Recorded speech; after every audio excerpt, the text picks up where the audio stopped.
first lecture series brought to you by Senate, so I'm going to start out by introducing our first speaker. Sneha Kannoth is a senior neuroscience and psychology major with a minor in healthcare policy. Born and raised in New Jersey, she is the oldest in the family and has a little brother and sister. At CMU, she's been an RA for 3 years, a Social Psych TA for 2 years, and involved in AKPsi, APhiO, and Student Senate. She wants to thank everyone who came out to this and hopes she can offer some insight from her CMU Tartan Tale. Please welcome Sneha.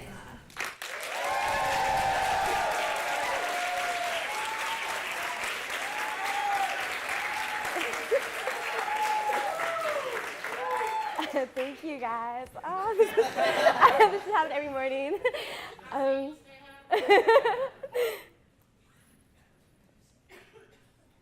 Sometimes at CMU, it's hard not to blend in with one of the robots. More often than not, we are always considered with the next thing, with the next semester, the next internship. At a school where we are constantly building, from boots to lunar gala to buggies to even the Tepper quad, it's hard to really just stop and live in the moment.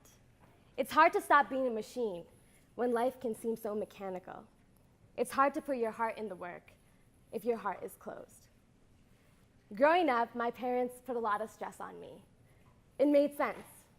They were immigrants from India. My dad had a job in New York, and my mom took care of me and my brother and my sister. We lived in New Jersey, and my mom couldn't speak in English very well. It was a foreign land for my parents, and it was scary. I was the oldest child, so it was integral that I do well in school. My parents constantly hammered this into me. On vacations when I was a kid, my dad would make me do spelling tests of big words and make me write one-page summaries of Wall Street Journal articles. When I used to speak in my native language, my mom wouldn't talk to me. She wanted me to learn English, and English only. English was the key to success.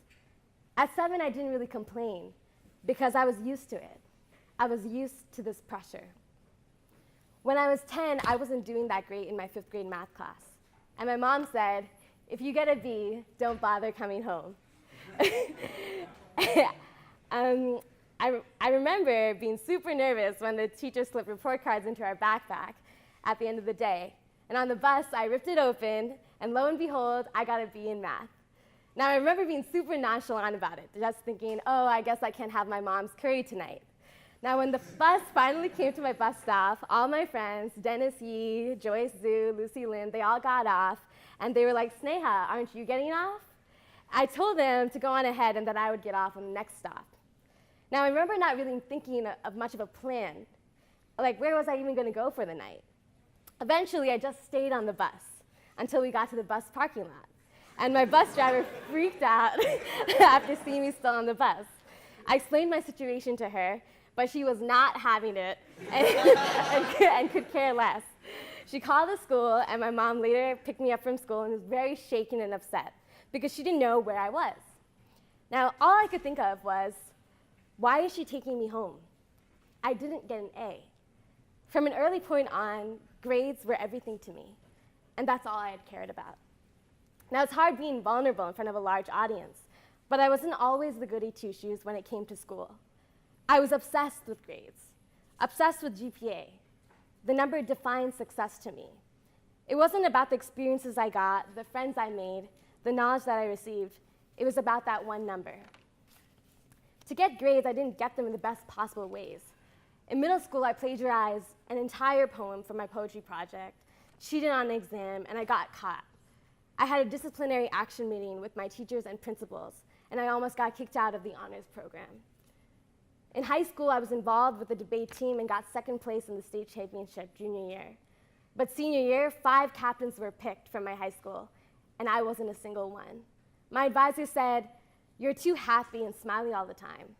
To be a captain, you need to know how to take things seriously.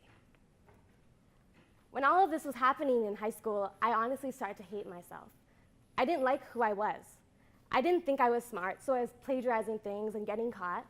I hated my personality. I hated the fact that I would feel lonely if I couldn't go 2 seconds without someone's company. I didn't like the fact that I easily laughed at things. I wanted to be more serious.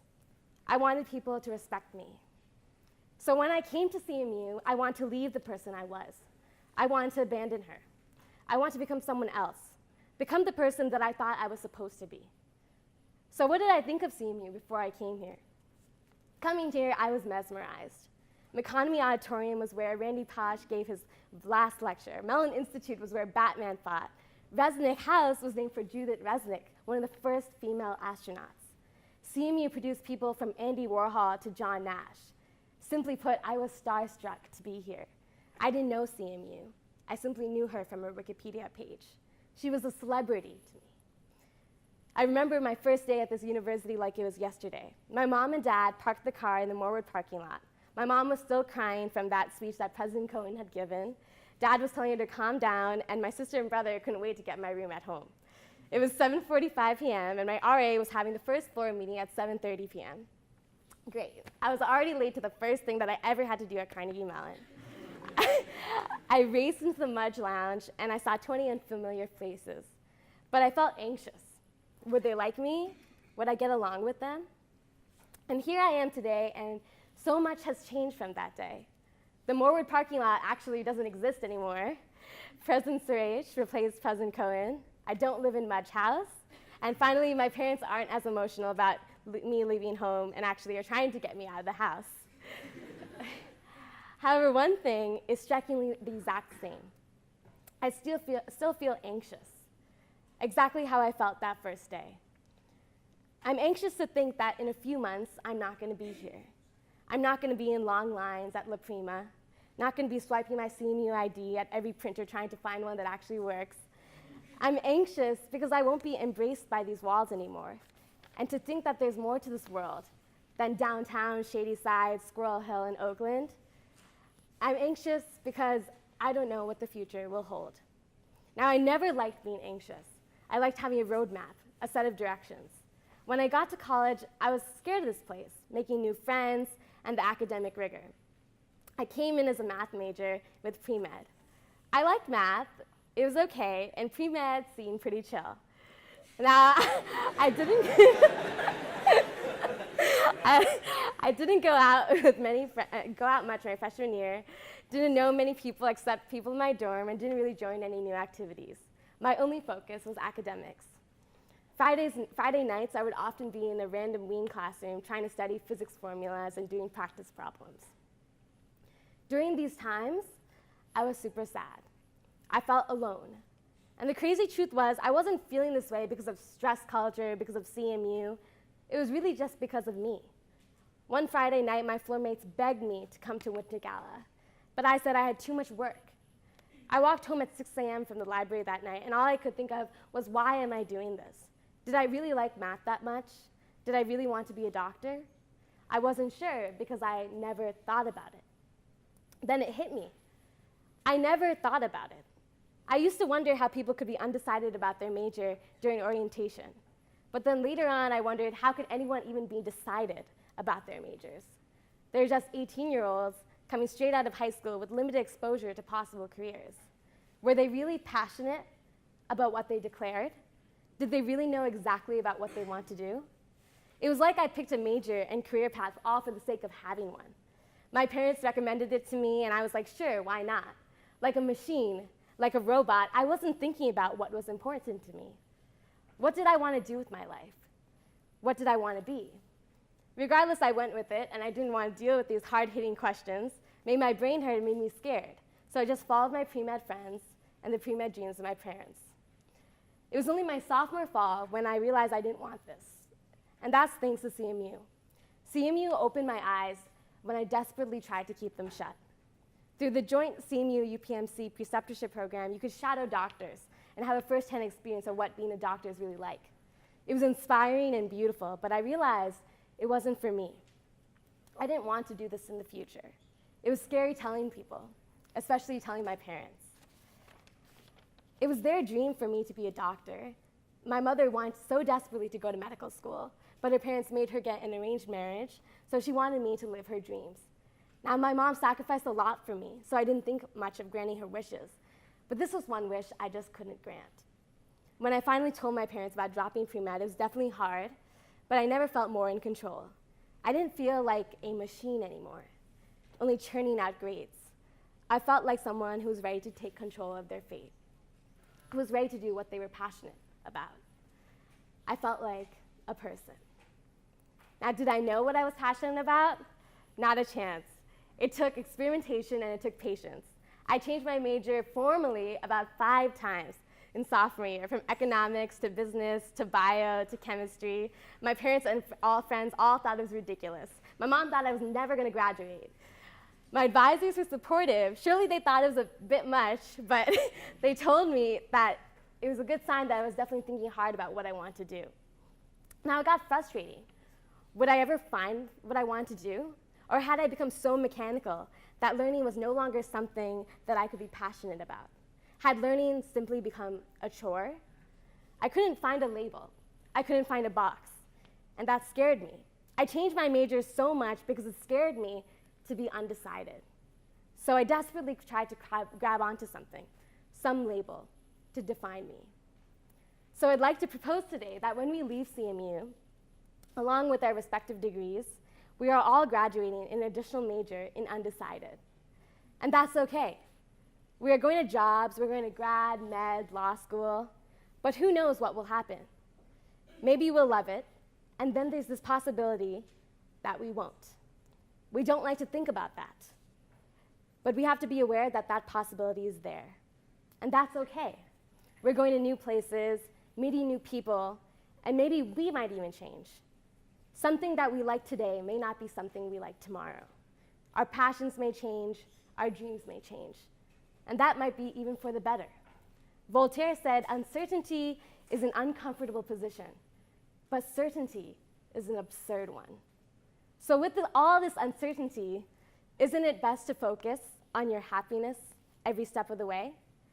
So how can you be happy at CMU? I don't really like giving advice, but what worked for me might not work for you.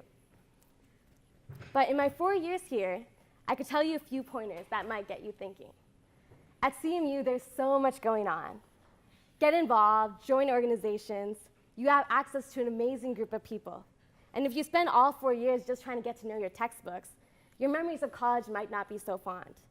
Get to know people, make connections. You never know when your paths might cross again. I pledged AKPsi, the business fraternity, even though I'm not business. And I joined APhiO because I thought doing service would help me feel more at home here. CMU gave me a platform to travel abroad for global public health brigades and build houses for people in need and help make beautiful change. With all these organizations, I felt I got to make friendships for life. And I slowly started feeling happy here. Sometimes deadlines at CMU coincide, but you're not a robot. You don't have to do it all. If you're feeling overwhelmed, ask your teacher for extensions, explaining your circumstances, but do it in advance. When you do it in advance, the teachers will understand that you're fully aware of upcoming deadlines and projects. Surely one of them could help you out. Plus, Randy Pausch said it never hurts to ask. What's the worst that can happen? They say no. Asking is never a crazy thing to do. Asking is actually what led me to become an RA. I never applied to be an RA my freshman year, and I actually would often go to Moorwood Gardens family nights, and I would talk about how I wish I applied. But one day, there happened to be a spot open my spring semester of sophomore year, and just because I kept asking, an opportunity arose about how I could become an RA. Now, being part of student life helped me become the leader that my debate team advisor said I couldn't be. And finally, always remember to treat yourself. If you had a rough week, don't be afraid to spend more for desserts and appetizers. Maybe buy a few clothes and shoes, make yourself feel good. Go out to downtown, try something new, like maybe jazz dancing or an opera. But here at CMU, it's very easy to be focused on the future. But don't forget that college is also part of your life. Don't think of your college experience as a bridge to get somewhere else. Think of it as a destination. Life is only so short, and college is even shorter. You're here now, so make the most of it. So what did I think of CMU during my time here? Well, to start off with the basics, I always thought how confusing it was that Blackboard never worked, even though our computer science department is ranked #1 in the world. I thought of the beeping at the Moorewood Crosswalk and how it never seems to work on rainy days. I thought of stress culture. I thought of red Solo cups and Beeler. I thought of Port Authority buses and how all the 61Ds came together. And sure, sometimes I'd walk to class and I see like Herbert the robot splitting an Oreo. But honestly, when I was trying to make those midnight deadlines and racing to class after getting up late, I forgot all too often that I was at Carnegie Mellon, at one of the greatest institutions in the world. CMU was no longer the celebrity that I knew as an incoming freshman, but she became a close friend. Simply put, CMU became home. Now, some days she made me laugh, some days she made me cry, but let's be real, CMU is pretty needy. At the end of the day, though, I think I owe a debt to CMU, something that even all my tuition dollars can't pay. I came in here trying so hard to not be myself, hating who I was. But CMU made me find myself and appreciate myself again. And now it's hard to say goodbye to an old friend. Sometimes at CMU, it's hard not to blend in with the robots. More often than not, we are always considered with the next thing, the next semester, the next internship. At school, where we are constantly building from boots to Lunar Gala to buggies to the Tepper Quad, it's hard to really just stop and live in the moment. It's hard to stop being a machine when life can seem so mechanical. It's hard to put your heart in your work if your heart is closed. So let's keep our hearts open, and let's leave the robot gig to Baymax and Herb.